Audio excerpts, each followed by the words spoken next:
대기업은 혁신하지 않는다. 라는 말을 들어보셨나요? 이 말은 매우 그럴듯하게 들립니다. 20세기의 새롭고 중요한 혁신은 그 당시 오래된 대기업이 아닌 새로운 벤처기업들로부터 발전했습니다. 철도 회사들은 자동차나 트럭을 만들 시도조차 하지 않았고, 오늘날의 대규모 항공우주 회사들은 대부분 새로운 벤처기업들로부터 발전한 것입니다. 그러나 위의 사례에도 불구하고 이 말은 오해라고 할 수 있습니다. 왜 그럴까요?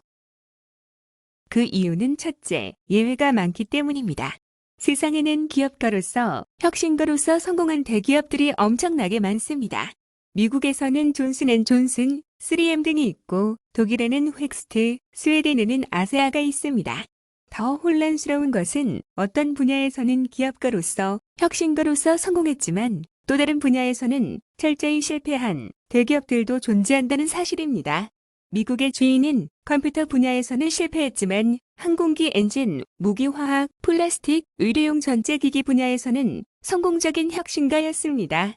이처럼 현실은 그렇게 간단하지가 않습니다. 두 번째 이유는 크다는 것이 기업가 정신과 혁신에 대한 장애가 된다는 것이 사실이 아니라는 것입니다. 기업가 정신을 논의할 때 우리는 대규모 조직의 관료주의와 그들의 보수성에 관한 이야기를 접합니다.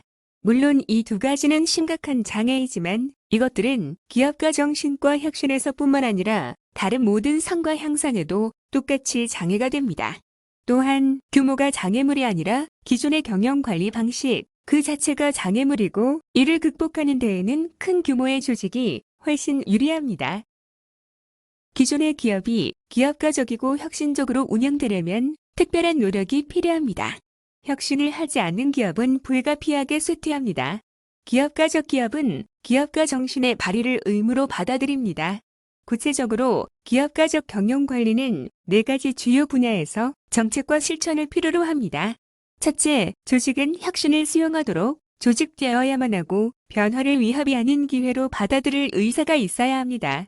조직 내의 기업가적 분위기를 창출하기 위해서 정책의 수립과 실천이 필요합니다. 둘째, 성과를 향상하기 위해 학습 방법을 내재화시키는 것은 물론이고 기업가, 혁신가로서 회사의 성과를 체계적으로 측정, 평가하는 것이 필수적입니다. 셋째, 기업가적 경영관리는 조직구조, 인사 배치와 인사관리, 급여, 인센티브와 관련하여 구체적으로 실천해야 합니다. 넷째, 하지 말아야 할 일들, 즉 기업가적 경영관리에서 해서는 안 되는 일들도 있습니다. 기업가적 경영관리는 기존의 사업을 하는 각각의 경영자를 새로운 것을 갈망하는 존재로 만들어야만 합니다. 경영혁신은 일상적인 업무는 아니라 해도 규범적인 업무의 한 부분이자 한 구성 요소로서 구체적인 정책을 필요로 합니다. 첫째, 기존의 사업을 지속하는 것이 아니라 혁신을 한다는 것은 매력적인 일이자 그것을 수행하는 경영자에게는 이익이 되어야만 합니다. 혁신은 조직을 영구적으로 존속시키는 것이고 경영자의 일자리와 성공을 보장하는 토대라는 사실이 조직 전반에 걸쳐 분명히 이해되어야 합니다.